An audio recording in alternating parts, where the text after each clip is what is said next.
So, B'ezrat Hashem, this week's parasha, we're in Parashat Shelach. Okay, and we have the famous story. This parasha is about, you guys know about what? You have a bit background? What? This Yes, I learned it. Okay. Okay, so what do we know about this parasha? What is the main story in this parasha? About the spies going to Eretz Yisrael. About the spies. So what do we know about the spies? Why did we need the spies, Bichlal? Was it necessary? No. No. So what happened though? Because They they wanted wanted to to make see sure. if the land was good. Because The- Emunah went a little bit low. Emunah. The Yetzirah. Exactly, yeah. So the Midrash says, it's like Hashem. Imagine a person needs to marry a woman. He's looking for a bride. And comes Hashem and promises him, I have such a beautiful bride for you. She's such a good person, such a good midot. It's just such a modest person. Everything is good. And the person says, you know what, I don't believe. I want to send someone to check. That's true. Hashem says, you don't believe me? I'm not a politician. I'm not someone from the... Okay? That's basically what happened. Hashem promised the land. He said it's a land of milk and honey. All the good things about it. And the people, you see something went wrong. The Emunah, as you said, is not very strong. And they decide to send spies. What do we know about the spies? Was there any women in there? No. No, only men. Rashi explains that if it was a woman, probably they wouldn't make the mistake, right? Yeah. Yes. So something happened though. Now why the Meraglim, when the spies, they went and did what they did, what happened exactly? They appointed a few spies, right? How many? 12. 12. 12. How did they choose them? There was the Nevi'im. Firstborn. Right? The heads No. of each tribe, right? The head is trap. Very good. The Okay. Nalabim. Baruch Hashem, I see you guys are on top of the thing, very good. And then, so the 12 of them, they decide to go and check, right? Yeah. And they check what they check, and they come, and what do they say? They said the It's truth. bad. They said the No, truth. they said the truth, but they But said they it in the twist wrong it. way. Who said the truth? The one that said that it was bad, or the one that said that it was good?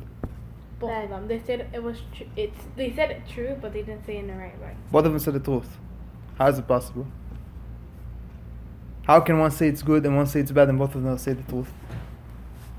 By giving a different concept. Okay, I hear. What was the thing that they said that was bad? What was the thing that They said that there was giants and they couldn't defeat them. Opa, this is what I want to talk about today. Okay, this is exactly what they said. They said, over there are giants. We are small like a grasshopper, like a small cockroach compared to them. First of all, how do you know how they see you? Do you have their eyes to see how they see you? Basically, what we see, the main problem here that I want to talk about today, that it's a big lesson for life, about self-esteem. Yeah. What happened was, they are supposed to go on a mission, right? Hashem already made you all these miracles, took you out of Egypt, opened the sea for you. You see at the Mount Sinai, you see all this war against them, everything that you've seen that Hashem is doing. You get man from the sky, you have the clouds. Basically, you live with Hashem, the strongest connection possible. Yeah. Yes? And Hashem gives them all these promises, but they see themselves as that they're not qualified, that we are too weak, they're gonna defeat us. But sometimes it's good, right? Or no? Why you Like say that? humble? Like being humble? Oh, that's another question. Oh, that's another concept. What is humble and what is just low self-esteem? Oh, okay. Is being with low self-esteem, is being with high self-esteem means the person is not humble necessarily? That's not always the case. Okay? Because what is really the lesson here? We have to see that if Hashem tells you that this land is yours, and you can go inside, and you're gonna take over it, and I'm gonna help you in everything, can? So basically, the low self-esteem means a person sees himself that he's not worthy enough, he's not qualified enough. Mm-hmm. Okay? What happens is, a person, for example, for young age, I'm not saying right, I'm just saying in general No, yeah, that's fine, about yeah. self-esteem, okay? Yeah. You see sometimes people that the research shows that in the first 10 years of the person, from the time he's born until age 10, that time the brain of the kid is just absorbing and absorbing and absorbing. Yeah. It doesn't think, it just absorbs and absorbs. Behaviors of people, everything around them. He just learns the world basically. And also he absorbs what people tell about him. If at home the kid grows, you're not good enough, everything you touch is broken, this and that, all the time negativity, the kid goes to think he's negative. He thinks he's not good. Later on, age 20, 30, 40, and he still thinks that he's not good enough, because from a young age, that's what they shaped him like. That's how they designed them already. Yeah. Is it necessarily true? No. No. Sometimes you see the person has a very high IQ, is very smart, very talented, very qualified. But because his parents, and there could be many reasons why they told him that. Maybe they didn't know better parenting. Maybe they were going through stress in their own life. Maybe they were divorced. Maybe there was a problem in Parashat. Maybe there was health issues. Maybe there was so many issues, and the kids were unfortunately, they were the victim. Yes, So sometimes the kids, because he's a victim, because the parents were not able to protect them from all this criticism, they didn't build them, they destroyed them. Sure. Yeah. The person comes an adult, and now he has to have a wife and children, and he cannot function properly because in a young age they made him think that he's not qualified. So Okay. all this symptoms of depression, negativity, is not just from now. It's usually a build-up. It's from built up, Okay. right? Oh, okay. The good news is it can be fixed. Even if a person went through all of that, it's easy to fix it. Whatever you want to try, help somebody that you look in is in depression, but you do it, but this person not. But you really want to help them out, but this person didn't want to help themselves. So what you do? So it's a big thing. When you want to help a person, the person needs to be accepting the help. If he's not accepting it, it's very problem. It's not simple. We have to think how we do it. Okay? But if a person was raised to think that he's not good in anything, everything he does, his parents told him, you're not good in this, you're not good at all, you're not good at all, chas v'shalom, you're not this. Now he thinks like that. How is he going to change that? We know it can be changed, but how? Hashem, Torah. Basically, a person needs to reshape his brain. He needs to reprogram himself. Yeah. What does it mean? A person needs to talk to himself. Yes, you can do it. Yes, I can do it. Hashem gave you a lot of power to do many things. Whatever people tell you, they only see things out of the outside. The inner power inside the person that Hashem gives to each one of us because we are part of Him, that's something that nobody can measure. Am Yisrael is like the stars, right? Avraham Avinu gets a promise from Hashem, I make your child either like the stars or like the dust. Yeah. What's the thing about the star? A star from far away, you look at the sky, it looks like a tiny dot. The closer you get, it's a giant. The power of a neshama, the power that each one of us has, is enormous. Each one of us has a power to change this whole world. Right? And the Rambam says the person always should see himself as a Beinoni, as a middleman. He does one mitzvah, he shifts himself in the entire world to redemption. And if he made a sin, he can take everything to the other side. Mm-hmm. But you see, each one, with each action that we do, plus the power of tshuva that Hashem gave us, we can do miracles in this life. Obviously, everything with Hashem's help. Hashem helps us do everything. We cannot move a finger without Hashem. But we have to remember this giant power that Hashem gives us. Okay? Now, basically, self-esteem, It's really important. the way that it's done is like this. Self-esteem is like how much money a person has in his account, for example, okay? If a person has in his account, for example, $1,000, or someone has only $10, okay? Who's going to feel more comfortable in his life to participate in life and to do things and to maybe invest and try to take some risk in his life? The one with the 1,000, right? Because he was depositing in his account all the time. He had more money, and now he is able to do that. Same thing with the self-esteem. The more a person invests in himself to tell himself that he's good, that he can do it, yes you can do it, yes you can do it, and give himself what other people could not give him. Sometimes the parents couldn't give it to us. We have to give it to ourselves. Yeah? The more a person is able to make deposits in his account of self-esteem that he knows that he's worth it and is qualified, and what people tell me cannot harm me, cannot do anything to me because I'm protected by Hashem, that's already the solution to come out of low self-esteem and to build it up. Because the spies, when they say that we are like small grasshoppers, they say we don't have self-esteem. We don't believe that we can do it. And that's the biggest enemy of the person. The person is his own biggest enemy. When he thinks he cannot do it, from a young age they told him you're not good enough, you're not this, you're not that, all this sabotage, all this negativity. If a person doesn't start to tell himself, yes you can do it, they didn't know, they didn't learn good parenting, they didn't have the tools, they were frustrated in their own life and they brought it against me. If a person is not going to get out of it, it's a loop that the self-esteem goes lower and lower and lower. And chas v'shalom, today in the world they say 2 out of 3 people have low self-esteem. Meaning you have 3 people sitting, look to the right, look to the left, 2 of these people have low self-esteem. So it's a common issue of humanity.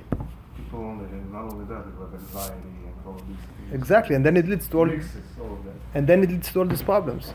Why? Because people they grew up in usually it's places that there was no Torah education. Yes. Okay, that people that they learned that in order, sometimes you're in a place that people, in order to feel good about themselves, they have to bring other people down. And chas v'shalom, that shows the person is very weak, because a strong person makes sure to elevate everyone with him. Last week's parasha was be'alotcha, to elevate, right? It says when Aaron was elevating the candles, right? It was making each flame go up. This menorah was connected to the menorah in Shemaim. Hashem has his own Bet Mikdash in Shemaim. It was elevating the menorah of Hashem, and each soul in Am Yisrael was elevated when he was doing it, and he was elevating everyone. And it's just like a candle. The candle, you can light 1,000,000 other candles. It doesn't take away from your candle, right? So you always want to surround yourself with area of people that are gonna always give you the chizuk, give you the right words, that you can do it, and everything is gonna be okay, and show optimism. And it's for relationship, Bezrat Hashem, when you get married later, you need to make sure that your husband's always gonna be a positive light when he comes to the house. He's always a shining like a sun, to give you the power to shine also. You understand? If he's just gonna be taking everything to a deep hole, Hashem Yerachem, that's not what we want. Something you guys don't have kids reaction soon, but it's the same thing when the kid comes and says, Amen. I can do this. Yes, you can. If you can do this, you can do this. It's more easy. Sure. But the kid just needs to hear all the time, yes, you can. I'm with you. I believe in you. Yeah, you're not alone. When you give that person that safety net, sometimes they just want to hear a good word, that's all. They say just to test you. Are you with me or not? Are you going to even give a good compliment? And the test is the time that the person does something wrong. Do we right away get upset? What did you do? Say, it's okay, never mind. Maybe next time. It's okay. It's okay. We make mistakes. 90 years Hashem is waiting for us. Maybe tomorrow is going to wake up. Paro got oxygen for so many years. Hashem says maybe he'll do tshuva. Eventually he did. Hitler Yimach Shmo also. During all this time, every day killing thousands of Jews, and Hashem gives him oxygen. Maybe tomorrow is going to do tshuva. And if he does tshuva, he can be a tzaddik. He didn't take that advantage, but he could. If Hitler would come and say, I want to convert, nobody can say no. He's a kosher Jew if he wants to convert. He wants to keep Shabbat. He wants to do tshuva. We accept him as a brand new Jew. To show you what's the power of tshuva, it can change, flip everything upside down. Okay? So, basically, from this parasha, we need to learn a lot about how we conduct ourselves, the outlook on life, to see that we can do. Because when it comes Kalev and Yoshua, right, there were the 2 good spies, and they said, yes, we can do it. Yeah. Don't worry, we can do it. Hashem is with us. And even then, you have to remember, not only we can do it, now they have to face another challenge, face another 10 people that they're not just simple, they're presidents. Like each one is a chief rabbi, like is a big, strong authority, and you have to stand up against 10 of them and say, no, yes, we can do it. No to them, and yes, we can do it. We can go inside. Again. Now, as you know, the Gemara says that ever since the temple was destroyed, we said it also last week, Hashem is nothing in this world besides the 4 cubics of halacha. All this that we learn, all this musar, all these things of how we think, eventually needs to lead us to how to do halacha properly, because halacha is the way what Hashem wants us to do. Okay? Now, basically, I think that one of the important things that we learned, the Chafetz Chaim brings it in the Mishnah Berurah, in the introduction of chapter 3 of his 3rd volume. He says that when people learn halachot Shabbat, that's a big tikkun for what was done in the golden calf. Okay? Because it says when a person is keeping Shabbat according to halacha, even if he was an idol worshipper, Hashem forgives everything. If a person keeps Shabbat properly according to halacha, it's like he kept the old Torah. But if chas v'shalom a person breaks Shabbat, even by not knowing doesn't give a person fine, Hashem is waiting for the person to do tshuva, but we have a duty to learn. Okay? Men obviously have more to learn. We all have the mitzvah to learn Torah. But women also, they need to learn the laws of the kosher of the kitchen, laws of Lashon Hara, laws of honoring the parents. Later on, when women get married, they have things to learn about that as well. Kids' education, and on and on and on. There is a lot to learn even for women. Okay? So basically, I want to link this to learn a bit Halachot Shabbat together tonight, okay? Last week we did preparation for Shabbat. This week I want to focus. On Shabbat we know we have 39 different melachot, different kind of creations that we're not allowed to do, right? And we learned from the Mishkan what was done to build the Mishkan. One of the things that I want to discuss today, B'ezrat Hashem, is Melechet, the creation of Borer. What is Borer? Of separating, right? Okay. What is that? The basic of it. Are you okay? Yeah, okay. Okay. The basic concept of Borer is that on Shabbat we have a combination of a few items could be in a plate or whatever it may be. We need to focus to take the good out of the bad. It's not bad necessarily, but we should take what we want and not what we don't want. Oh, okay. Okay? Right. And I want to link it to the spies, because the spies, instead of seeing the good, they looked at the bad. Just like Hashem wants us to focus on the good, right? We need to know, fine, there is also things that are not positive, but if we're just going to dwell on them, we're just going to be stuck. It's like a mud. It's like a person sinks in. Okay. You have to focus on the good, what we got to do, and attach to it, and be proactive and move on. Okay? By the Melacha of Borer, when you learn that, we learn how to focus on what to take the essence. What the Meraglim should have done in their thought, to see the good. If the land, they call it in the pasuk, Eretz Yochelet Yoshvea, they say every day there was lots of funerals going on, right? People were dying there. Yeah. Instead of saying, wow, Hashem is doing for us a miracle, that He's killing all these people that live in the land right now, in order for us to do our mission with no interruption, because they'll be too busy burying their people, they could have see the good in it for themselves. But no, this land is dangerous, it's killing people. Okay? So B'ezrat Hashem, I'm going to transfer now to Melacha of Borer. We're going to discuss it a bit. Okay, just some basic concept to understand how it's done. For an example, if you make salads. Yeah, I'm going to discuss everything. Salads and eating fruits and everything that Just necessary. one question. Yes. Make salad, you put onions and everything, but you Yes. have a guest. But the guest don't like the onions. So when he's eating, he can separate it, it's no problem? So or? this is the thing. To take out the onion out of the plate, that's taking out what he doesn't want. And we just said we need to focus on what we want, not on what we don't want. Oh, okay. Okay? There was a solution for that. What is the solution? You have to take some of also what you do want. So if he doesn't like the onion, but he likes the tomato, take the onion and tomato together. This way, you didn't take just one out, but you took it with something, or with let's say there is lettuce. Okay. Obviously, after it was checked and washed properly, because Yeah, lettuce is very... yeah. So you can make sure the onion is on the lettuce and take it out together. And this way, and he focus to take out the lettuce, and the lettuce is also the onion. And this way, the problem is not existing. Make sense? Okay. So as we said, now let's understand what Borer means. Borer, I'm just saying introduction about it. The meaning of it is the separation between what we want and what we don't want. Correct? And we learned it from the Mishkan, when they were doing in the desert, the Mishkan, right? That mobile temple that they had over there. So when they, one of the things the Kohen would do, he would have the essence, the semimanim of the Ktoret. Go. Right? Ktoret is the herbs that he was, sacrificing, okay? So in order to put the herbs that he wants to burn, I guess, he had to separate them from, let's say, from the shells or whatever it was. So from there you learn, because they did in the Mishkan, we learned that we have this melacha to be careful on Shabbat. Okay? But we learned it from that thing. Okay? So the question is, how much do we need to do as far as Borer? What's the amount that needs to be done in order to count as a sin from the Torah that we've done? Okay? The answer is, there is no measure. Even a tiny seed I didn't like in my plate of a lemon, and I took it out, that's Borer also. Okay? It doesn't matter how much grams or how fast or how slow I did it. The fact I did it even by a tiny bit, I already did the sin. Okay. Okay? So you have to be aware of that. Okay?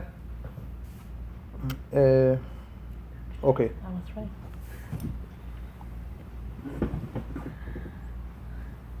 One second.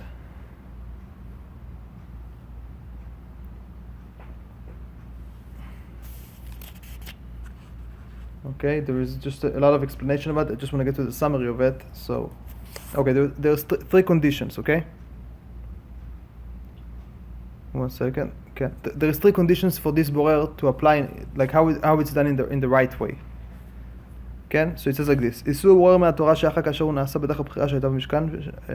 כן. So he said, first condition in order to do the sin is to take what we don't want out of the whole pile. Okay? That's condition number 1. Condition number 2, that we do it with the special tool. Even, let's say now I want to eat the food, that I want to take out the food, but I use a specific tool. Let's say, people, there is a big net around one that you put flour inside and then they shake it, right? And that separates the dirt from the flour, right? Now, I cannot use this on Shabbat because this tool is causing a borer. It's causing separation. Okay? Even if eventually I'm going to get the flour and I want the flour, because I'm using a tool that is designated. The action is. It's not just the action. It's the tool that is designed for this purpose. Because I'm using a tool that was designed for the purpose of separation, even if I take what I want out of what I don't want, it's still considered a sin, and I cannot use that tool. Oh, okay. Make sense? Okay. Very good. And the third is, even if now I take what I want out of what I don't want, but I don't need it right away, I say, in 4 or 5 hours I'm going to do it. Basically, when a person takes something from there is combination of things in the plate. He wants, let's say now I have a bowl with fruits. I have bananas and apples and whatever. And I take one apple and I say, I'm going to eat it later. No, if you take it, you have to eat it right away. Even if you took what you want, but it was saved for later, that would also be borer. Make sense? Peel an orange. And when you peel an orange on Shabbat. Peeling is allowed, because that's the way of eating the food. Taking bones out of the fish. That's also allowed. Because you take the negative out of the positive, and then you remove. But It's not like you take the fish and then it's separate from the true. bone. However, in this one, since there's no other way to eat it, first the best way, in my opinion, is filet. I like filet. I don't like. I also Okay. like filet, but Ken. Bulgarians and everybody else, they serve with I know. bones. And I'll tell you, Especially this kind of fish they put on the shoe. This one they have Yeah. to peel it. They just eat Yeah. it in the middle. I don't like it. I try it. But I don't like It's it. a lot I of like. bones. absolutely, no. Well, I like to go to the store. I'll tell you a get the personal fillet, story. When I was a kid, Everything. one Friday night, I remember we had fish for Shabbat dinner, and it was with bones. And I remember my mom ate it, and the bone went in her throat, and she almost choked, chas v'shalom, and we got all panicked, and it was a big trauma. And since then, I don't want to see bones in my life again. I had it myself on Shabbat as a kid. Wow. That's why I can't eat this fish anymore. I don't trust it. So now just I like only filet without fish, and I ask everybody, and did you take out the bones before? I don't like searching, and then it gets stuck even in your gum. It's. I'm with you on this one. But you I can can. get fillet. You can separate it, even if it's tiny ones. On Shabbat, you can separate it. No. Say it again. I'm sorry. On Shabbat, you can take it off, no problem. Even if it's like 10. Yes, 20. you can. However, if you have a plate, you can put it on the side of the plate, but not take it outside of the plate on the table. Same with the shells of the egg. Can. But shells of the egg, that's another question. Why? Because if you have, let's say, a plate, okay, and now you had an egg, and you peel and you put the shell. Now it's broken. You put it on the plate, and there's nothing else in the plate. That plate now becomes muktzah. You cannot move it because the shells are muktzah. Oh, yeah. So what would be the solution? You have to put, let's say, some pistachios or something put in the plate before you put the shells of the egg, and this way there is good and bad, and now you can move the plate easy. Okay. Okay, but let's say that now, for example, they didn't know how to put something from before. Usually on Shabbat on the tables they have this disposable plastic cover, right? Muktzah. Sometimes there's types of muktzah that you can move but in a change from the side. You don't touch it directly, but in a different way. Okay. So if, for example, now there is Plastic. on this table there's this plastic, and people put a lot of shells in one plate that normally you couldn't move. By the end of the meal, now they wrap the plastic, and they take the whole plastic, and it's inside. You didn't touch it directly; it's indirectly. This way, it will be allowed to move it in a change. Oh, that was my question. I have why everyone using it. Why they use a regular, plastic? First of one? all, it's easy because it's like the cleaning, especially if there is nobody going to stay to clean, or if it's going to be only one person, it's not fair. Okay? If everybody's going to help to clean, then put a nice one, but don't put then just one person needs to stand and clean after everybody went home to do whatever they want. Okay. Just consideration to other people. Okay. No, Make makes sense? Yeah. Okay. Let's continue. Okay, so we ask, what is the meaning of getting something immediately? Does it have to be right away? Like, let's say as I said, I had a bowl with the full fruits in it, and I take the apple. I have to immediately eat it, or can I wait a bit? How long? So that's the question, how long, right? So here, the Halacha now discusses what is the measure of the time. Gives a few opinions, okay? Now let's say the wife is home, preparing the meal for Shabbat, for lunch, and now the husband is in the shul, he needs to come back from shul, and she wants to start to prepare something that requires to take something and prepare it. He says, once she knows that the people already left the shul and they should be home within 30 minutes, Okay. then she can start to prepare, because 30 minutes is a reasonable time to be considered immediately. Okay? Okay. So as soon as they come from shul, right away they start to eat. Okay? Okay. But she doesn't do it for after mincha when they come from home to eat Suda Shlishit, because then that's many hours of Okay. But it's considered like right away from the preparation until they come, and immediately they're gonna go to the meal and they're gonna eat it and no problem. Do that make sense or not? Okay. Am I communicating or not? So right here, when they do Shelach, they have to wait 30 minutes before they're gonna eat, or we can do it because I know that they do it 1 hour before. So let's see. Here it says right now. You know, One that's the second. question, because they prepare the tables. Can according to an hour Ben, before, Yeah. before we eat. can according to Ben Ish Chai, 1 hour is considered immediately. Can? Okay. That's why it says that women should know that if they want to make salad, can, and they need to choose like pick and choose like vegetables for the salad, or they need to peel or do or stuff like that, can, not to start doing it until they know that it's time for men to leave the shul and to start to come home. Okay, so whatever they do will be very as close as possible to the time they come to the to Mhm. eat. Okay. 1 second.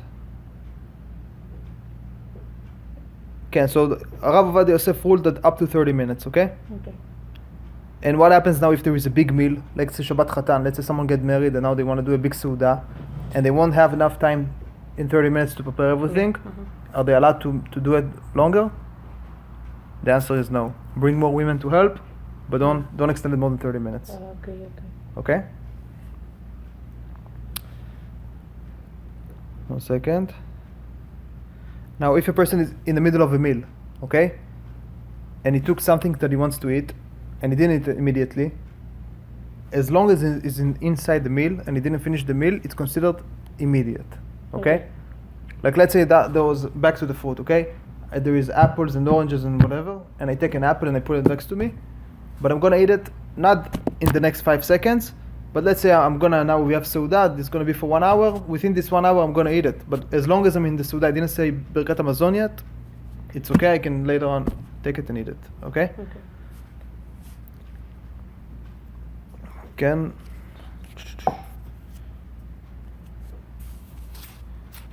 Okay, 1 second. So, okay, back to the salad example that you asked me, Ken. So now let's say there is a salad and it has lettuce. Some of them are nice and some of them are a bit, they change color already. Okay? And like probably it's not good to eat them, those that already changed their color. Okay? So it says you cannot take the bad ones out of the salad. So what would be the solution? What would we say? Well, you can just skip the bad ones. Just eat the normal ones. You don't have to move anything away extra. Wait 1 second. It says if you have a salad, okay, with lettuce, some of them are really nice and some of them are really bad, that it's very hard to eat them. You cannot take the bad ones out of the salad. So so a person has to be careful with the fork. Take the nice ones and eat the nice ones. Okay. Exactly. Okay. Just eat around. Okay. No, but the question was if you can take from the plate out the ones he doesn't like. Logically, you don't have to. You just can go eat around it. Okay. Well, let's say the person is like he's super aesthetist, whatever, aesthetic, and he doesn't like in his plate to have like leaves that have changed color a bit. Yeah, some people like that. You see an onion. Okay. So they have to take a deep breath and not to take it out, and just use the fork to take what they want and eat what they want. For them, it would be a suffering. Wash your sins away, probably. Okay. Now sometimes you see that the way that they made the salad is that the good leaves are in the bottom and the bad ones are on top. In that case, you'll be allowed, you have no other choice but to move the bad a bit inside the plate to reach the good ones. Okay, and that's not going to be bored because that's the way that you want to reach the good ones anyway. Because sometimes in the top, the air drives them up and turns black. So, for instance, like Okay. apples, when you open it, it turns really dark right away. Avocado, Avocado, yeah. the most. Okay. Now, if you have lettuce, okay, and the leaves on the outside of the lettuce, the outside ones already are a bit rotten, and the good ones are inside, you'll be allowed to peel those just like you want to peel an orange or an egg, because that's the way to eat it. You need to reach to the good, so you have to peel the bad out, and it won't be considered the same. It's not borer, okay? But usually those kind of things you do before Shabbat because you have to wash them, clean them, wear wow. But in case happens, there's a solution. Absolutely, right? yeah.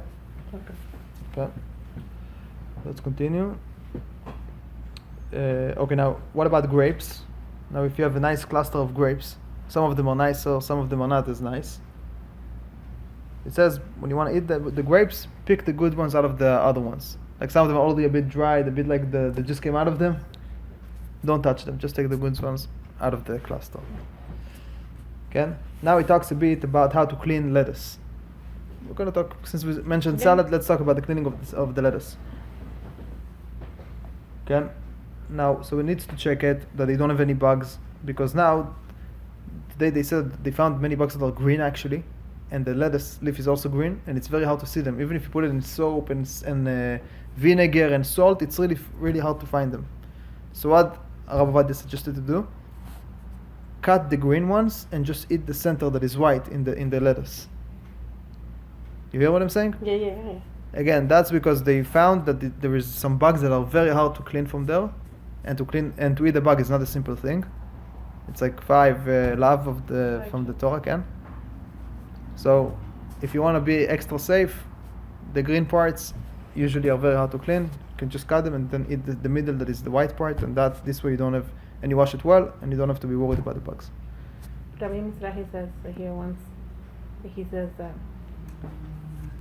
Oh, I'm sorry, say it again? Rabbi Mizrahi? Yeah. He says once that you do everything, and it's still, but you did everything, this, and vinegar, water, and everything, just, you can eat it. I mean, because he says it's bad from seeing the Torah, but Hashem understand that you did everything in purpose the way the Allah is, but he says 1,000 years or 2,000 years where the Sadiqim, they had this tremendous vision, they can see, Sure. but ours, because our resource level and everything is hard to see. I agree. But today, Baruch Hashem, there is a few tzaddikim on YouTube. They open a channel and they show specifically how they clean each fruit and vegetables. They show how they do it with lettuce, with different herbs like basil, parsley, stuff like that. I think the Rabbi Daniel Dorfman, if you look at that name, I think you'll see. He shows. He made a beautiful job. He recorded. He showed how exactly he checks everything, how it's done properly. Okay. So now we check the lettuce to see there's no bugs on them.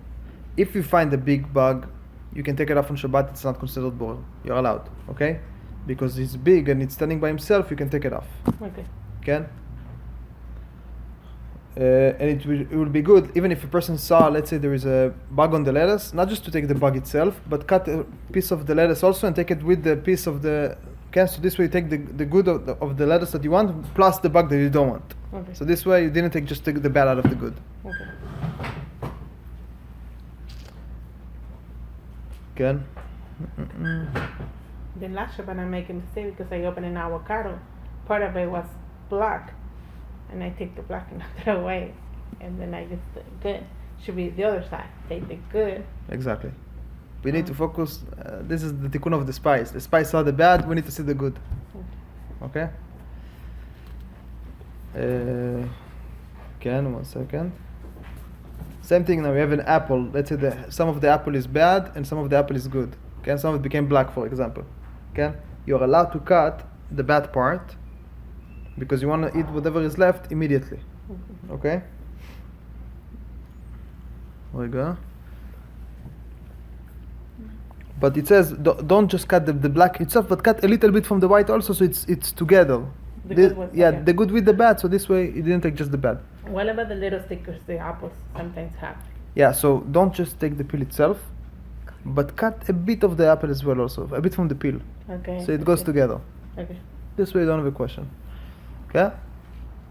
Like pineapple, watermelon, melon, that one's a different thing because you had to open it to cake, But What's the pineapple difference? or Watermelon. What is the question then? That one, we are allowed to just take all the peel out? Yes. And just cut it? Okay. Because that's the way of eating it. You must go through the pill in order to get to what you want. Okay. Okay? Now, it brings us a case that the person is doing selecting for his friend, not for himself. Like for me, I cannot take the bad out of the good. Now, what happens if I take it for my friend? Let's see what the halakha says. It says like this: if you have a salad and the salad has tomatoes that have also garlic and onion, for example, okay? If the person that eats doesn't want the garlic and the onion, he wants only the tomatoes, okay? He is not allowed to take, as we said, the onion and the garlic out of the plate, right? Yeah. Because that's taking the bad out of the good. Right? However, if he sits with a friend and his friend says, you know what, I want the garlic and the onion, he's allowed to take it out in order to give it to his friend. Okay. You see? He doesn't take it just out of the plate and that's it. But he gives this to his friend. He also did chesed. Okay. You see? But he has to eat it right away. You cannot say, give it to me, I'll eat it in 5 hours. No, You have okay. to, gotta take it. eat During it. the meal, during the soup. Exactly, yeah. Okay. Okay, so we said fruits that have a shell or they have a peel, like onion, like garlic, like pomegranate, like also eggs. The peel is considered, they're considered mixed, and you're allowed to peel them basically in order to eat them right away. Okay. Now it talks. Okay, but that's about when the egg, the peel is separated from the thing. But in apple, it says that the peel is attached to the fruit, right? Mm-hmm. It gives there is a different case for apples and for cucumbers, for melon, for mango, because when you peel it, you also peel some of the fruit with it, okay? And also those, it's allowed, no problem at all. Yeah, because they're really thin. So when you peel it, Anyway, it. also part of the food also goes, so that's why it's allowed. But the eggs, no, because it's hard inside, it's soft. So basically. Exactly, but still it would be allowed even with eggs. Even the middle part, the yolk. The yolk. So if you want only the yellow, you want only the white, for example. White. You want only Yeah, the I white. want the white, yeah. So if you cut the egg, for example, now it's the way that the yolk is up, you cannot take the yolk out, right? What you can flip the egg, and then take the white, and then this way you took what you wanted out of what you don't want. Okay. Right?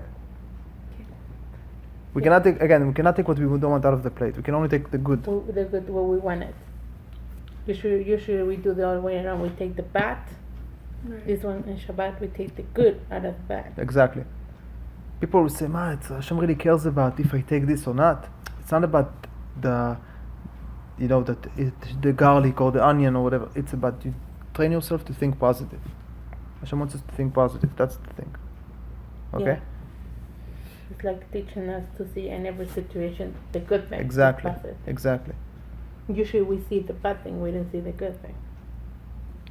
Whatever scenario can be, whatever situation it is. Yeah. You see, one time there was a professor. He was testing the class. Mm-hmm. So he gave him a test, and he was upside down, flipped on the table. And everybody's like, "What's going on?" I said, "Only when I tell you, you flip the page." Tough. After a few minutes, he says, "Okay, now flip the page." They all see just a blank page, no questions. He asked them, "What do you see?" They all look. There was a tiny black dot on it. They all say, "We just see a black dot." I said, "You all failed the test." Why? You see a black dot, you don't see the whole white page, you only see a black dot. Mm-hmm. It's the perspective, always to see the good. People, the Yetzirah tells us immediately, focus on the bad.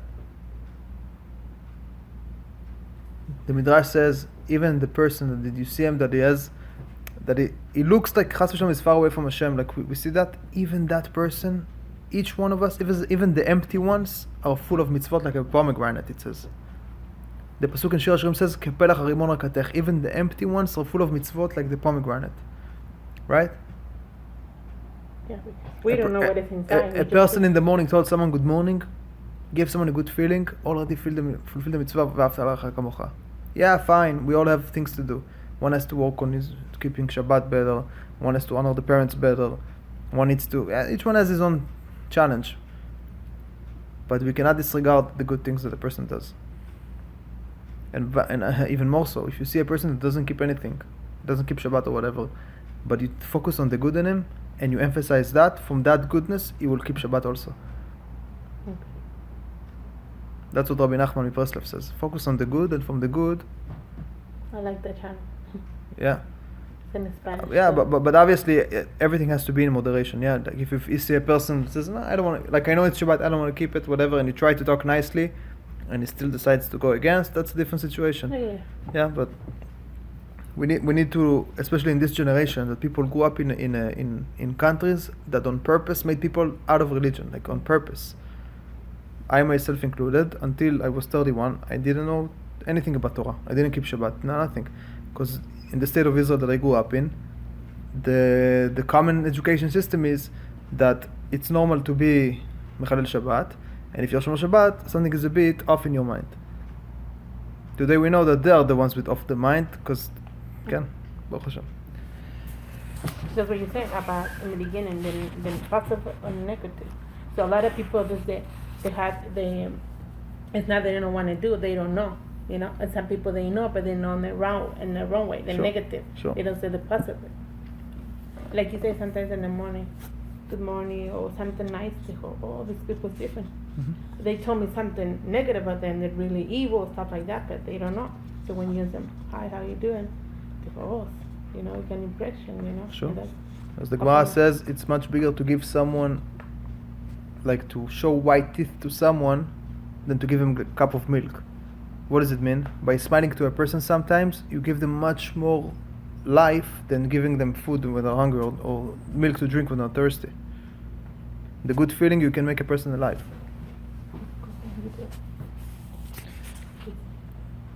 Okay, now let's see.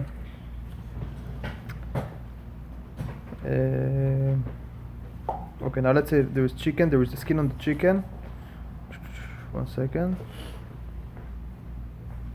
Okay, so a person now has a chicken and has skin on it, and he wants to remove the skin in order to eat the chicken. Rabbi Ovadia says it's okay, you can do it, no problem. Okay, just don't take the skin out of the plate, but you can take it, put it on the side of the plate, and eat the actual chicken. Okay. Now, if a person, let's say, baked a cake, and it was on a wax paper in the oven, and now it got attached to it, and I want to remove it on Shabbat, am I allowed? No. Yes, but with a piece of bread, right? It says it is allowed to take it off because they are not mixed together. Okay, 1 second. Because the paper is not part of the cake. Okay, but if you can do it with part of the cake, that's the best. That's best. Okay. So, I'm saying, let's say now you took it off, it was attached, you took it off. If it easily came out, that's fine. But if you took it off, but some small pieces are still attached, and you want to take them, the small pieces, make sure piece of the cake take also with the paper. okay. Okay. Now, let's say you know how there is cucumber, there is the peeler that people peel it. Mhm. Is it allowed to use it on Shabbat? No. What do you say? No. What do you say? I mean, say you yeah. you can eat it with it. So But it's you not can be cucumbers. allowed. They're not. No, I'm talking about the tool, the peeler. You know those things that have like a Oh. line and then like. no. It's not allowed. So Because you say it's on purpose to separate the bad to the good. I see. Yeah. So in this one, the poskim, the chachamim, they were arguing about it if it's good on Shabbat or not. So this, whoever doesn't use it should be blessed for that. If you can use a knife instead to peel the cucumber, for example, and not use that tool specifically, It's good. can. What about the thing they use for lemon? For lemon, that's also a question. Okay, now let's talk about nutcracker, for example. I'm gonna get to the lemon in a second, okay? Let's say people have the nuts in the shell, and now they have this metallic thing to crack it in order to get to the nut. We're allowed to use it? No. Are they going to be allowed to use it on Shabbat? Mm. The answer is they're allowed. Can? But it's hard. It's the shell, like the egg. I know, but that's the way of eating it. There's no other way to eat Oh, it. yeah. So you want to reach to it, right? Yeah. Okay, yeah, because like consider it like watermelon, right? Can. Plus, it doesn't really separate. It only breaks. The nutcracker only cracks the thing. Okay. Right. So if it cracks, it doesn't separate anything. Make sense? Yeah. Okay, now let's say a person eats dates or peaches. Can any food that has a seed inside of it, Mhm. like a dates, right? They have like a big seed inside. Can I take the seed out of the thing? It's a hard question. Yeah, but don't take it out of the plate or take a little bit with it. The answer is you can take it because you're gonna eat the fruit right away. That's fine. Okay? So like the mango one, yeah, because you eat the good, right? Okay, so it said peaches and dates, like 1 second. So you can take the seed out in order to eat them immediately. Okay? Mm-hmm. The plum. Because when it takes this is the thing, when it takes the seed, he's also holding the fruit. Mm. So it's still considered as if he takes the good. Make sense? Okay. He's holding and he's gonna eat it right away. Okay. So in this case, the Chachamim allowed it. Cool. Okay? But that's fruits that have only one seed. What happens if the fruit has a few seeds inside? Like a grape. Grapes sometimes they have seeds inside, there's a few more than one. Okay? In that case you will not be able to take it out. Even though you hold the grape in your hand.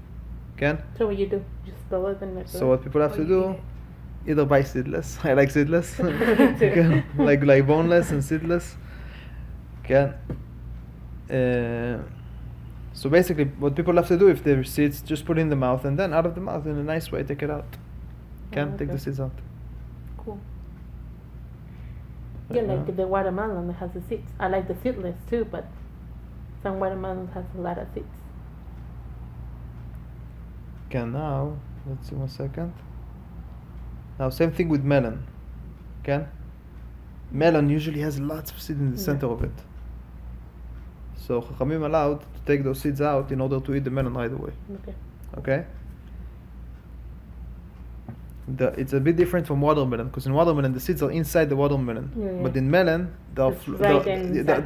but they're floating on top. Like you can easily slide them off, Yeah. right? Mhm. In the melon they're inside the melon. So over there, people have to be more careful. They cannot take the seed out of the melon, out of the watermelon, because they have to do it either in a change in a different way or in the mouth. Take it like that. I like seedless. Or seedless. Best way seedless, Yeah, boneless. It's better for Shabbat. It's better. Yes. But we learn if we are in a situation right now, how to We handle have the to, situation. The Okay? good thing is that's what the Torah, whatever situation you're in, there's a way to do it. Exactly. Okay. Okay, that was the melon. Okay, now back to a lemon. Now we ask about lemon, squeezing a lemon. So now there is people that squeeze a lemon and they don't want the seeds of the lemon to fall into the salad, and they put a net. Mm-hmm. Will that be allowed on Shabbat? No. No, they cannot use that on Shabbat. Okay? Because that's like a tool that is making separation, that net. Okay. Now the same thing, if a person takes the lemon and he wants to squeeze it with his hand, can Mhm. between the fingers. Let's say he squeezes it on the palm of his hand, and with his fingers he wants to take out the seeds. It's also not allowed, Eh? Oh, it's fingers. because the Chachamim allowed to take out the seed in order to eat it right away, but because Okay. you don't eat it right away, can So you just put it into salad, and then you split it when you're actually eating it. Then you separate it. can so. Okay. So what's the solution with lemon? Either to squeeze the lemon before Shabbat. Yeah. The way we do it, we squeeze it, we put it in a little bottle. Okay. The next day is Or if you didn't do it before Shabbat, so you squeeze it into the salad, for example, or on the fish. And then when you want to take the seeds, you take the seed with the leaf of a lettuce, for example. So it's not just the seed out, but you take it with something good also. okay. This way you won't do the borer. So we're not allowed to open the lemon, and when you're eating, take the seeds out. Say that again, I'm sorry? Some people open the lemon Okay. in order to put the fish. They put these cut lemons in the table. Some people like fish with lemon, some people don't. So they just get the Mm-hmm. lemon, they take the seeds out, put it in the field for life. So yeah, taking the seeds out is a problem. That's gonna be borer. Oh, boy. Okay. Yeah. Okay. The next time we make fish. Now sometimes the person eats an apple, and it has like the way it was connected to the tree. There was a tiny piece of Yeah. small wood in there. Yeah. Can call it a small sting. Let's call it. Okay. Is he allowed to take it out on Shabbat from the fruit? At the end of the apple, I have this small string. Yeah, I want to take it out. Mhm. It's allowed to take it out? I don't think it's allowed. Are you allowed? Because you can eat apple and eat the apple and the whole thing you throw away, right? Can, but this is the thing. It says, it's allowed, but it says whoever is careful not to do so should be blessed for that. Better. If a person says it's not a sin, but it's better to avoid if you can avoid it. Okay. Okay? Usually in things that there is argument between the Chachamim, you want to stay away from machloket, from conflict, from arguments. If you can do a way that won't bother everybody will agree on, Stay away that's the from best. there is better. Yeah. Okay. Now, he talks about olives, okay? The halacha says you're allowed to take the seed of the olive outside of the olive, even with a special tool for that. Can, 1 second. Oh, I'm sorry, that's machloket. Actually, 1 second, 1 second.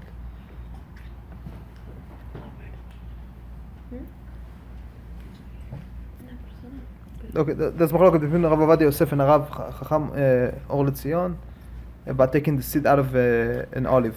So even with olive, on Shabbat, if you can buy the olives that are seedless, excellent, the pitted one as we call it. Okay. Okay, but if not, when a person eats the olive, he puts it in his mouth, then take out the seed. Okay. Can, but not use the tool to take the seed out, because that's also, it's a question if it's allowed or not. Okay. Now let's see.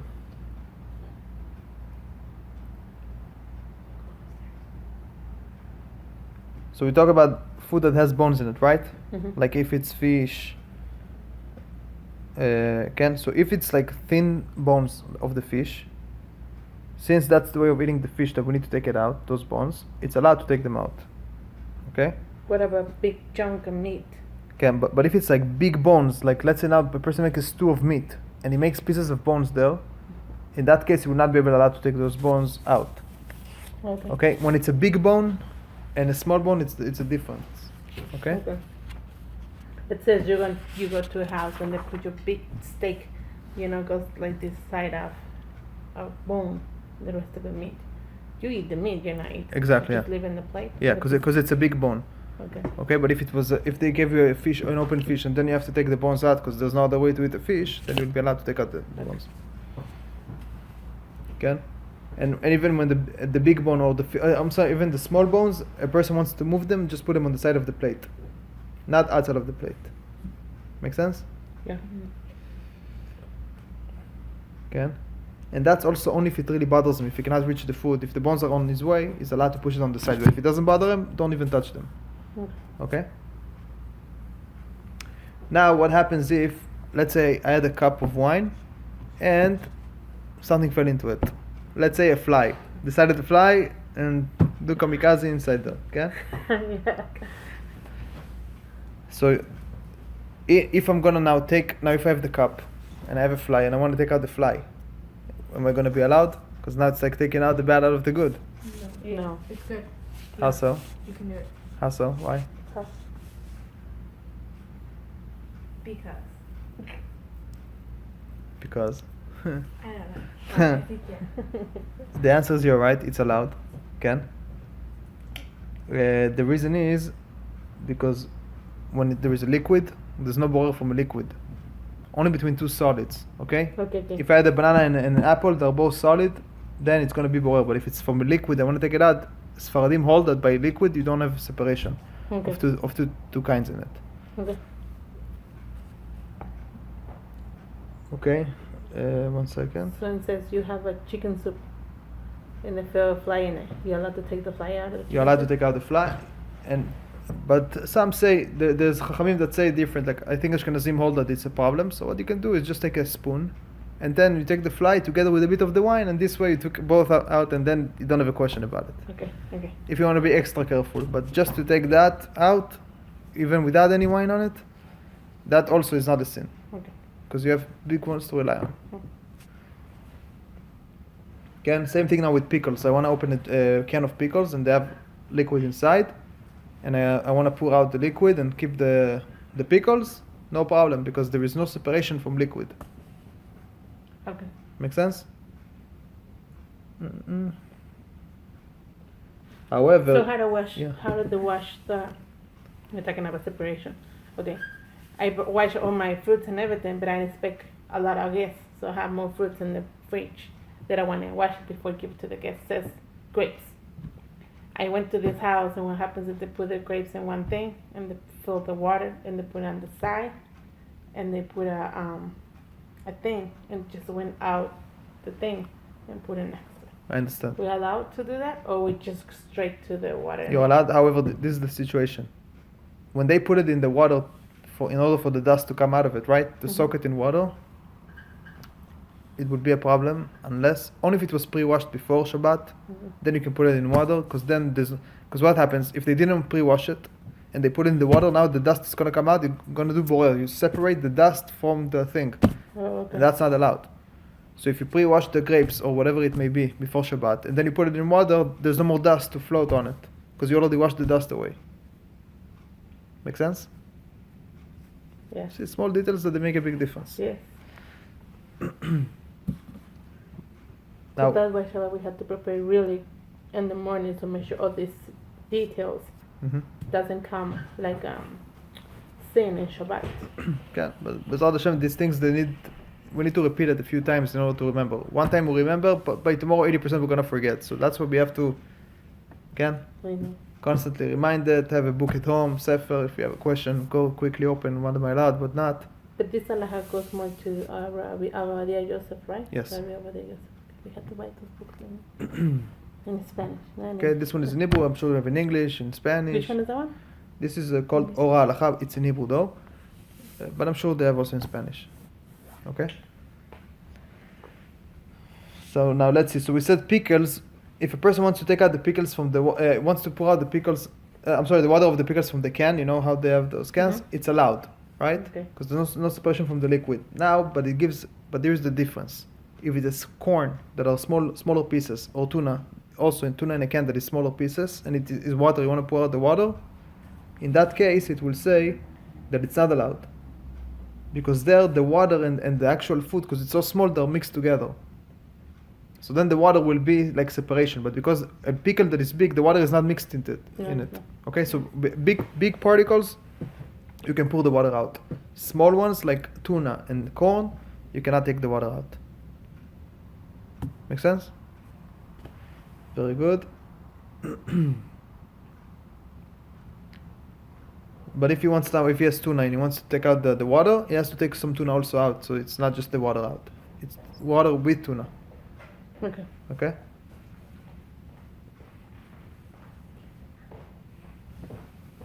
Now, he talks about, let's say there is a yogurt. Person wants to eat yogurt. He opens the cover of the yogurt and he sees that there is some water floating on top of the yogurt. Okay? Great question. And I never think about it. And he thinks to pour the water on top of the yogurt in order to reach to the yogurt. Will that be allowed? He says it seems like it's allowed, in order to eat the yogurt right away. And there's no borer in that. Because the water are not mixed with the yogurt, they just float on top of them. Okay.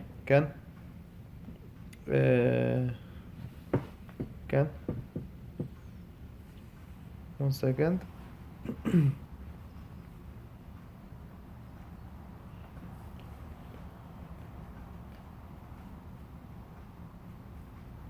One second.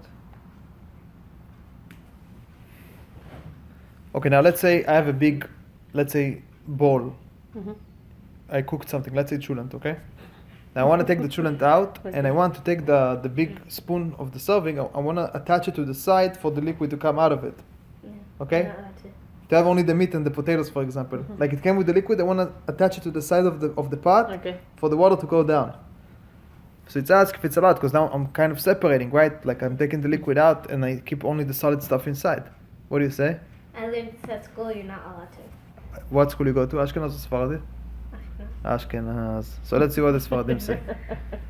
Okay? Because sometimes the rules were going to be different. So when they teach you halacha, they need to make sure, maybe they're right. Let's see. I'm reading this for the first time together with you.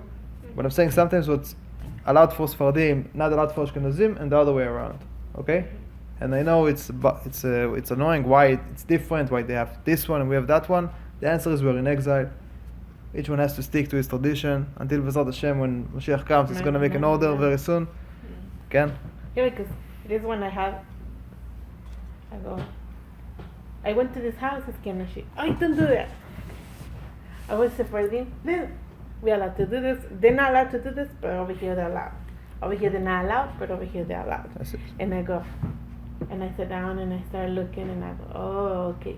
everyone depends on their rabbis and their tradition and customs, but it's the same halacha. It's just different explanations. Exactly. Now, because again, people are in exile, and each one had different scenarios they had to go through the prosecutions, whatever it was. Each one has the ruling, and as I said, there's a mitzvah to listen to the tradition of your forefathers. So if you're Sfaradim, we have to stick to the Sfaradim. B'ezrat Hashem, when the time comes, Hashem will open for us what's the right way for everyone. Right. Yeah. When did they start these two movements? 1,000 years ago, or I'm sorry, say it again. when they start this different explanation? Ashkenaz and Sfaradi, I believe after the second temple, I think. 1,000, like 1,500, 200. About 2,000 years. Definitely. Because the first temple got destroyed, and we were sent to Babylon. In Babylon it was Iraq. It was Iraqi. Okay? Iraqi Sfaradim. Yes. I guess. Okay. טוב, let's continue. Yeah, that's true. But we come from here. Abraham Avinu comes from Iraq also. Ur Kasdim came, left Iraq. Okay. Baba Sali too. Baba Sali was Moroccan. Moroccan. But some was the same. Yeah. Because if you see it's like you color, like that. And the other one that has been shy too. Sure. The same. The only one that I see difference is the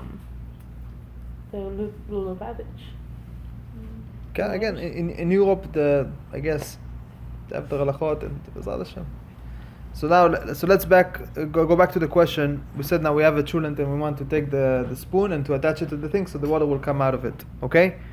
So it says we are allowed to attach it to the side, that for the water to come out and the vegetables and the meat will stay in the spoon. Okay? Okay. One So you're second. allowed to use a slotted spoon? Say it again? You're allowed to use a slotted spoon? So I don't know what's in English the name of those big spoons that you want to take out soup from the pot. The scoop. Oh, a scoop. Mhm. Yeah, the big scoops, Mm-hmm. and then you can attach it to the side for the water to come out. Maybe not the spoon with the hoops. The spoon, you just grab a regular spoon, you tilt it so the juice falls out. But all I want is Okay. that's what he's talking about. But there it says clearly it is allowed to do it. Yeah. You're allowed to do it. Because sometimes when you let the children unwind, because in the top of the la tapadera is That's draining why. water, You get confused. but it's not part of the juicy. Okay, let's continue. One second.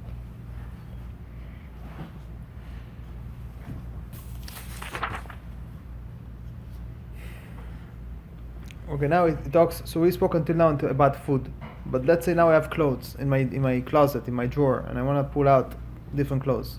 Okay, so we see borer is not only by food; it's also there's other stuff included in that also. Okay. Okay. So now it says, if I have in my closet two clothes that they are similar, they look alike, okay? Even there, borer will apply. So 1 second.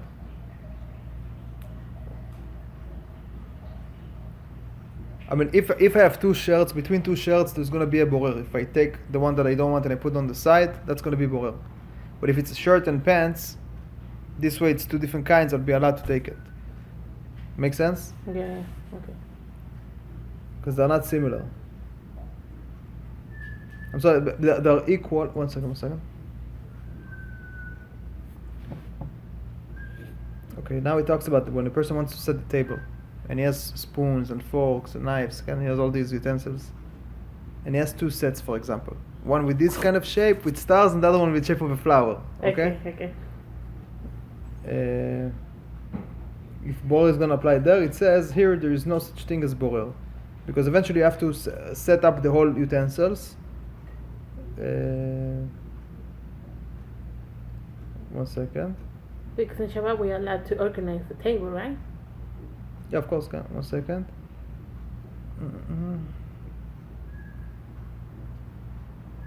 Okay, here it's a bit complicated. I want to translate it accurate so I don't make a mistake. 1 second. If a person wants to set up the utensils and he has two sets, that there is a difference between the decoration on them, even if he takes all of them after a while, there's no borer, no psolet and ochel, Okay, because it needs to set anyway the whole utensils. But it says because it requires paying attention to the difference in the set, it will be forbidden. So 1 second. If a person wants to set up the table with the utensils and he has one for meat and one for dairy, and each one has a different color, and you don't need to pay attention to the difference between them because they both look equal to him, then borer will be allowed because you can see the difference right away. There is no good and bad. So once, okay. I just read it. Let me get to the conclusion for you. 1 second. Okay, fine.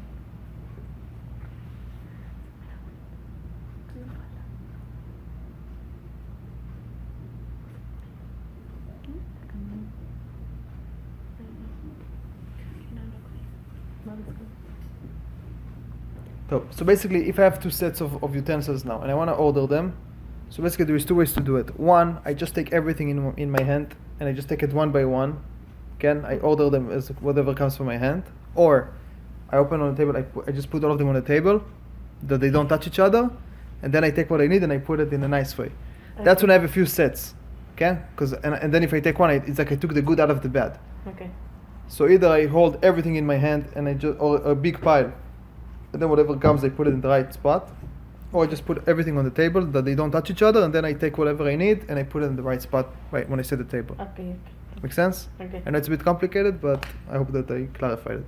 No, it's fine. Yeah. It's clear? Confused? Should I explain again? Confused? Wait, so like you can do that with like little tomatoes, like you know, like some tomatoes are like not very good and some are. So can I just spread them on the table and then pick The good the ones. good ones and then leave the bad one? Yeah. Okay. As long as there is no action of taking out the bad, it's allowed. The problem is when we start to take out the bad. Okay. So we have to really careful not taking the bad out of the good and to take the good out of the bad. Okay. So usually when it's like he's trying to do like if you're making dairy and then you make meat, but you have two sets. Right. So usually we use only meat. So the color. What about the size? The size is same thing or different? Of the bottom, sorry? The size. Of You the- know, some the utensils? forks, yeah, it's longer, some short. Like the short ones is for lettuce and cheese, and the big ones for meat. I understand. So that's why, because a person sees the difference between them, once he sees the difference, then he has to be careful. Because one he wants, one he doesn't want. Like right now, let's say I want to set the table for a dairy meal. And I have both of them, meat and dairy, like as far as the utensil. So either I take all of them together and then whatever comes I just put wherever I need it. Okay. Because whatever I pull from the whole pile, that's actually the good that I wanted from the rest. Okay. Right? Or I just put everything on the table and I take only the good ones for the dairy meal and I put it on the table, and the other ones I just leave there, I don't touch them until I finish with the dairy, and then we move to the meat. Make sense? Obviously the way that it's allowed. Can wash the mouth, wash the hands, whatever. Can. Okay, let's continue now. Let's say in the refrigerator I have different kind of foods on it. Again? 1 second.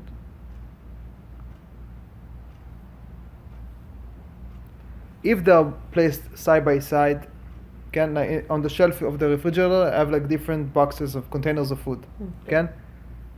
If they're one by one next to each other, they're not considered mixed, and therefore, if I want to separate between them, there's no border, there's no problem with that. Okay? However, if they are mixed together in a way that they're similar, like you have a drawer in the refrigerator that has many tomatoes inside, and I want only like small tomatoes and not big tomatoes, it will be a problem if I take out, let's say if I want only the big ones, I cannot take the small ones and throw them somewhere else. I have to take actually the big one. If I want big, I have to take the big. Okay? That's when it's in a drawer and you have the same tomatoes from different shapes, and I want just a certain shape right. Ken, 1 second please. So that's like the chilies you like, the little one. Mm-hmm. So that's called small, medium, or large. Right. Okay, so from the drawer usually where there's fruits and vegetables, from there we have to be careful. Now it talks about the frozen in the freezer. Okay. Now sometimes in the freezer you see things are very mixed inside. Okay, it happens sometimes. Not everything is always organized in the freezer. So a person needs to be careful when he does take something from the freezer, not to violate borer. Okay. Like let's say I need to get a piece of pita, like a bread. and there is meat, I cannot take out the meat in And order move to it get, I have to go check, get the bread and take out the bread. Okay. Make sense? Okay. Yeah. Can. Now But another thing, Shabbat is not allowed to defrost the pita. you can, if you put it outside and by itself it defrosts, you're allowed. The problem is if you have a plata and you take it with the ice and you put it in the plata, now the water is cooked. So either you let it defrost, or you scratch off the ice. Cool. I never think about that. Okay. I never do it, but I never think of that. Baruch Hashem, we're learning. Yeah. Baruch Hashem, You know, it's true. you learn this should be super duper. Okay. One day. B'ezrat Hashem. So, another thing we have to be careful in the freezer on Shabbat. Some things are muktzeh, that we cannot even move them, right? If there is frozen fish, for example, I think it's not cooked. We cannot do anything with it, Yeah, it's true. right? So, case this, you know, people sometimes have this square freezers. You know, you open like this. So, but you have drinks. They're really hot. Like when here it's real hot. You just put it in the top and close it. You're allowed to take it and use it, or no? If you want to put the drink in the Uh-huh. freezer, In the freezer. yeah, as long as you open the door of the freezer and right away you take what you want, excellent. What's the problem? Okay. Okay. Okay, so we said basically in the freezer a person needs to be careful to move whatever is called muktzeh in the way that is allowed. Not to touch it directly, but from something else to push it in a way that I'm allowed. Let's say, if I'm allowed to touch the bread, and the fish is bothering me, like it's in my way, I can through with the bread push away the fish, Okay. but not to touch the fish away alone because that's muktzeh. When it's frozen, it's not cooked. I cannot do anything with it. Okay. Okay. Now, 1 second.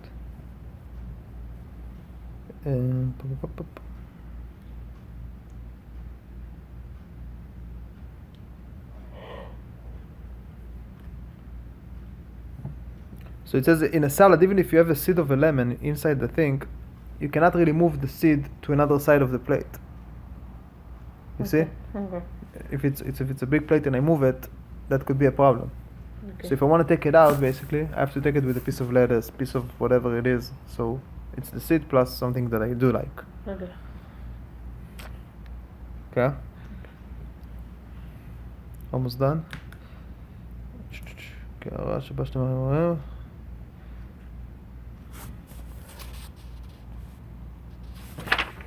okay. Now a person has a few keys on a keychain. Okay? Mhm. Is allowed to move the keys that he doesn't want in order to get the one that he does want. Right? He has a keychain now. He can move them on the ring in order to get the one that he needs. Because he doesn't really take them out. However, he's not allowed to take out the key that he doesn't want. Okay? Okay. If I have a keychain and I need the one that I need, I cannot take the other ones that I don't need and put them on the side to keep only that one on the ring. Okay.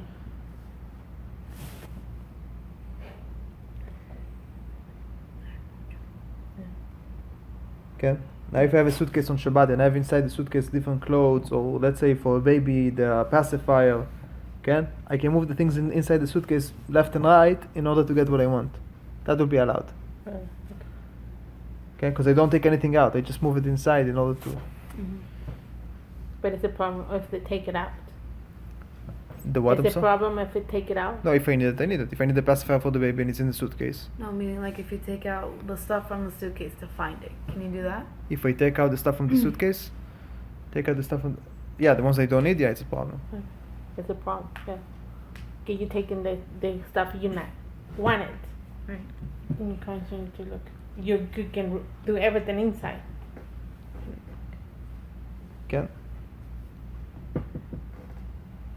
Now, let's see.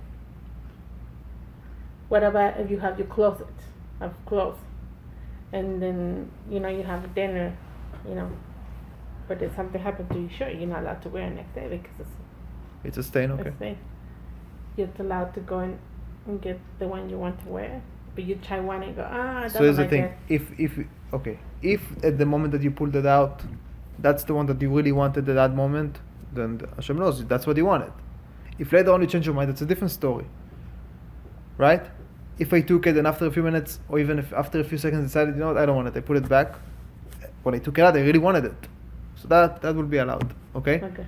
But if I take the shirt and I say I'm gonna take it out in order to wear it tomorrow, that's not allowed. If you take the shirt, you have to wear it right away. So in other words, if it happened Friday night, a person should wait for the morning to take it from the closet, because then he's gonna take it off and wear it right away. Okay.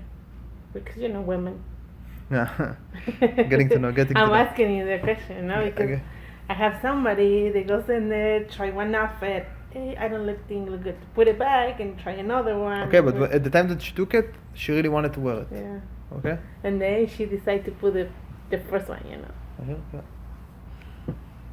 So now we said back to the bowl. If you have fruit inside of them, some of them are nice, some are not so nice. I cannot take out the ones that I don't like, in order to serve to my guests the ones that I do like.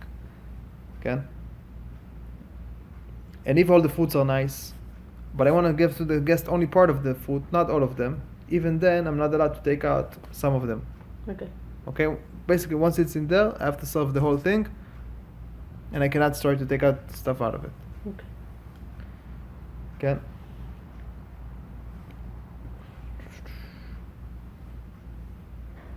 Okay. That's why he told me So- we're not allowed to do it. So what is the solution? If a person now has a bowl with many fruits and he doesn't want to serve all of them, just some of them, the solution: bring another bowl, okay, and put inside there the ones that you want to serve. Like let's say now I have like 20 apples in a nice bowl, from different colors, different shapes.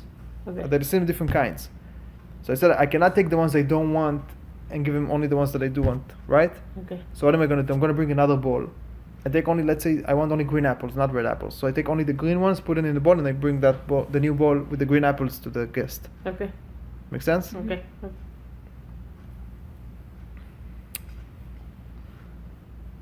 Now,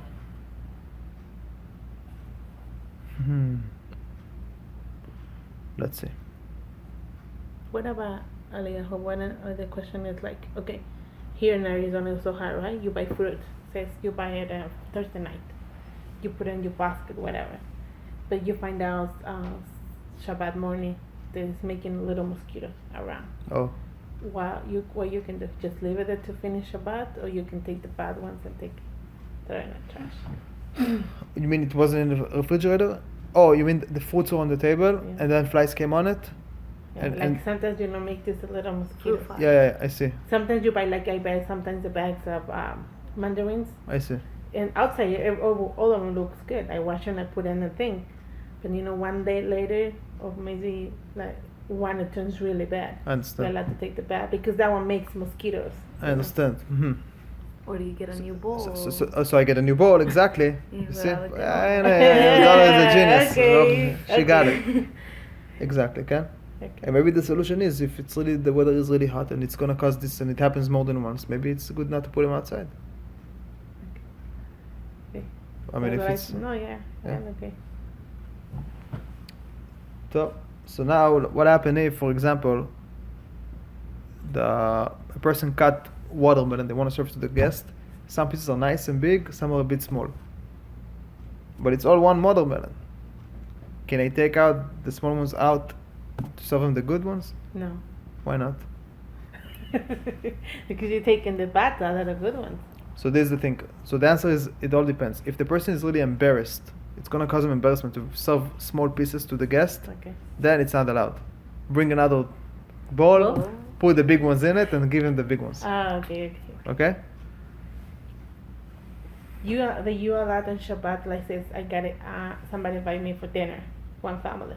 But in Shabbat lunch, somebody else invite me, but I don't want to come with my hands empty.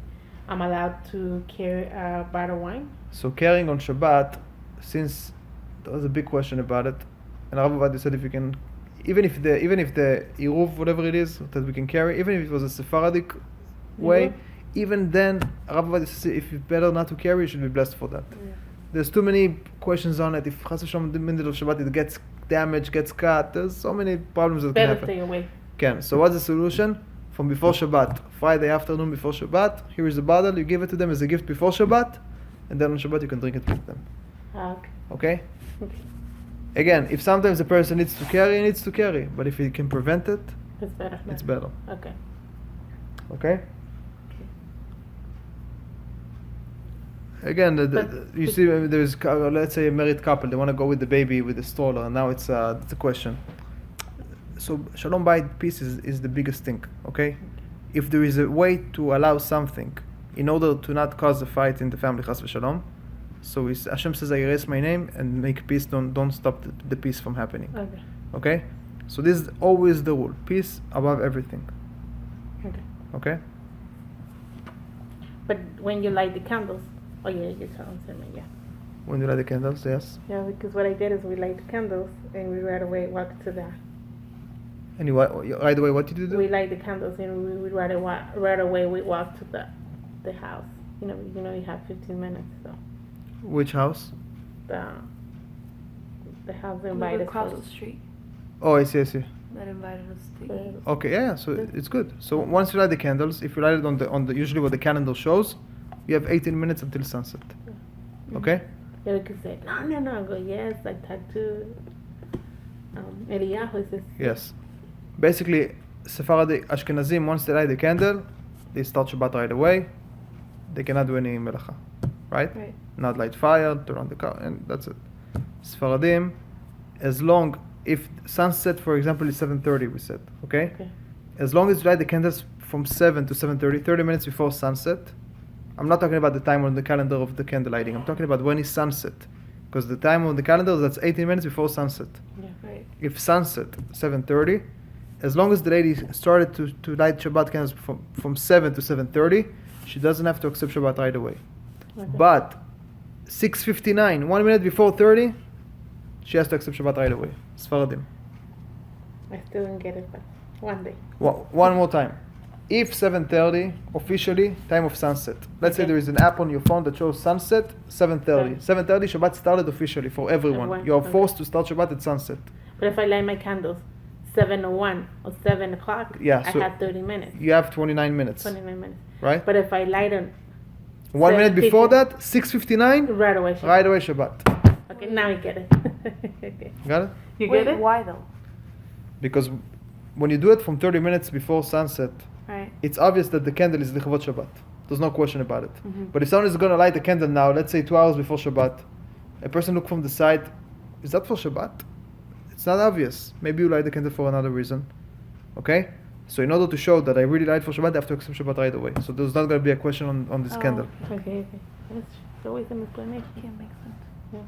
Okay? Okay. So again, up to 30 minutes before sunset, you light, you can still do a melacha. And obviously, if you can start Shabbat a few minutes earlier, every second you start earlier, it's a huge success in life. So big bracha you're gonna get. Yeshua Hashem, your Shabbat is my Shabbat. I want to accept Shabbat before. But right now, here in Arizona, I don't know if I've been here always in Arizona, but I sent my boy to the shul. It's almost 8 o'clock and still the sun out there.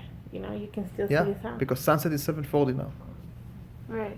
Yeah. and until now sunset 7:40 until the really becomes dark. It's gonna take another 13-15 minutes maybe. Yeah. Till 8. Sometimes it's like till the 8:20, 8:30. Now people come back from shul around 8:30 sometimes. Yeah. And I go, what you guys here? Still the light out there? No, they're done. Can but on Shabbat they say that you can start Shabbat earlier. That's fine. Okay, yeah. From Plaga Mincha, basically from Ashkenazim hold it from 6 o'clock already, 6:10. You can already accept Shabbat basically. Okay. Yeah, because it's You already get- so late to 2.5 have the hours. soda. I'm sorry. It's gonna be so late for the dinner, you know. Like if we wait till the Yeah. So this is the thing. To When, 9 when o'clock. people are married and they have children and they want the children to be part of the Shabbat experience and the meal, if they can start early, that's excellent. Because what's the point if the kids sleep and then they miss Shabbat? They don't grow up with Shabbat. Yes. You know. So let's see how much more is left. What time is it? 10. It's 10. So let's hold here Bezrat Hashem for today. So Bezrat Hashem, I hope that this is going to help Daniel to have a refuah shlema because it's really his shiur and I'm just replacing him. No, thank you. Bezrat Hashem should be success for everyone. Okay. Also, you should see nachat from your children, Bezrat Hashem, for your dedication to come to learn Torah. People can do so many other stuff right now, and you come here. It's not for granted. So Hashem should bless you. But So, I'm Israel. You too. Thank you. Thank you. Thank you for taking the time. Thank you, of course.